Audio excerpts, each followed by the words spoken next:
നിങ്ങൾ ചില കാര്യങ്ങൾക്ക് പ്രാർത്ഥിക്കാൻ വേണ്ടി പള്ളിയിൽ കയറുമ്പം ഈ വചനം പറഞ്ഞു പ്രാർത്ഥിക്കണം. ഈ വചനം പറഞ്ഞ് പ്രാർത്ഥിക്കണം. അത് നമ്മുടെ തന്നെ കോൺഫിഡൻസ് ബിൽഡപ്പ് ചെയ്യും, നമ്മളെ തന്നെ ബലപ്പെടുത്തും.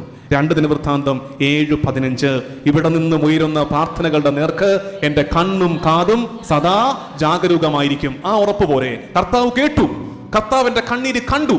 ഉത്തരം കിട്ടുമോ പോട്ടെ, ഐ ഡോണ്ട് കെയർ. എൻ്റെ കർത്താവ് എന്നെ കണ്ടു, എൻ്റെ കർത്താവ് എന്നെ കേട്ടു. അതാണ് എൻ്റെ ഉറപ്പ്. അത് മതി എനിക്ക്. എൻ്റെ കർത്താവ് എന്നെ കണ്ടിട്ടുണ്ടെങ്കിൽ എനിക്ക് മോശകരമായത് എൻ്റെ കർത്താവ് എൻ്റെ ജീവിതത്തിൽ നടക്കാൻ അനുവദിക്കില്ല.